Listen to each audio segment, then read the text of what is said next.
Our series, Pushing the Limit, shares stories of ordinary people who are accomplishing incredible feats, and incredible is a word here.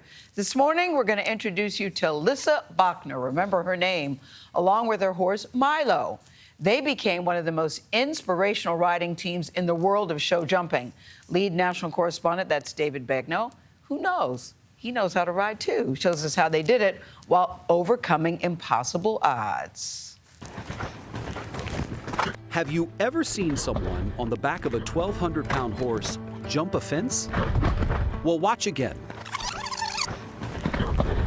Because Lissa Bachner is doing it blind. I do not see this fence at all until right now. How much is getting to a jump and getting over it dependent on the horse taking you there? 98%. Wow. Her left eye is a prosthetic. As for the right eye, What exactly can you see where? I see my finger when it gets here, Yep. and then it disappears at here. You see a little bit of light, but again, it's blurry. You can't make out quite what it is. Right. You can see color. I see color very well. The minute I see that white fence with flowers and the green, I know I need my outside leg.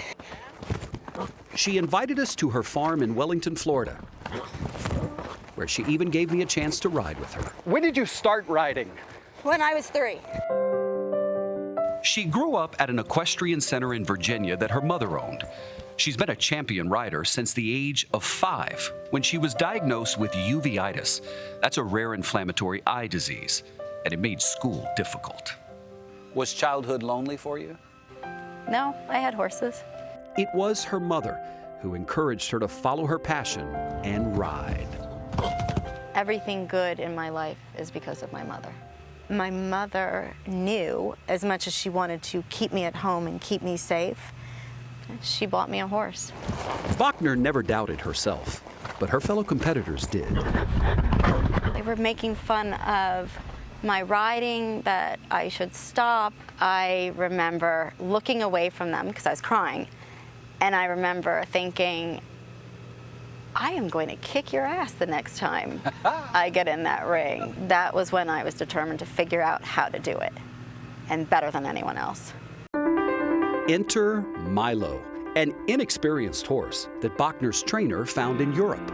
This horse walked off the trailer, and I looked at it and went, yuck. And I looked at this emaciated, mangy creature. Milo needed somebody to believe in him, and Bachner did. Not only did Milo carry her over jumps, he guided her through the countless mental and emotional obstacles as they traveled the country together, competing and winning.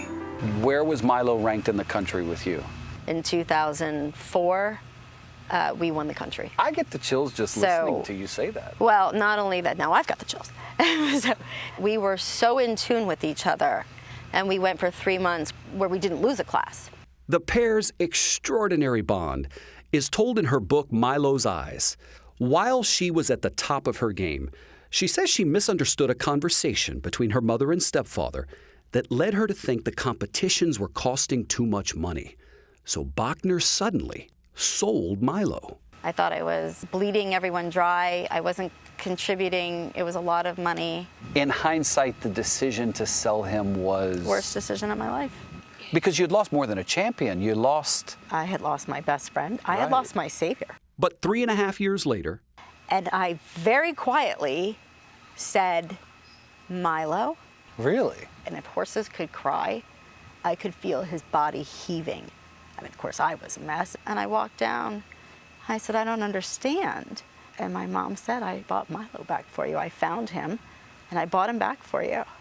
And I looked at her and I said, he's mine again? And she said, he's always been yours. Together again, Milo carried Bachner to one more victory. We walked in the ring, and they announced us. The entire Coliseum went silent. Wow. And hearing our name together. And so 3 classes, 100 people in each class, won every single one. You did?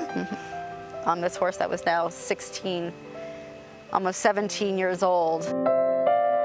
That was their last hurrah before Milo died at the age of 17. I knew the moment he was gone because I felt him go through me. It was awful. Nothing will replace Milo. Left here. But Lissa may have found her next best partner. This is magnetic, owned and shown by Lissa Bachner. Now, with less than 5% of her eyesight remaining, she's putting her trust in a new horse she calls Mango. Good job, Lissa. Last month, we were there as she and Mango won first in their class at the World Equestrian Center in Ocala, Florida. Now 49 years old, Lissa Bachner is riding and she's writing with the intention of helping others. To the people who will watch this and say, oh my gosh, I'm inspired by this woman, what would you say? I would tell them I knew myself well enough to know that I could not exist without the horses, and that I had to find a way to continue to ride. There are people who don't give up and don't take no for an answer, and I did not do it myself. I had a lot of help, and I have no shame in saying that I asked for help, and I got it. Okay, David, This two things. my type of girl. Yeah. Two things. One, you look good on a horse. Yeah. And then two, is she competing against other riders who are blind? Nope. Able-bodied folks like you and I. Wow. I wasn't expecting to hear Milo died. Yeah, so you that did. threw me a little Had a bit. wonderful life, though. Yeah. Wonderful life. Listen, as a rider, I said to her, I can't imagine riding up to a jump and seeing the distance blind. And she goes, I can't imagine doing it to where I could see. See. Wow. And I was like, David, thank you so much. I love her confidence.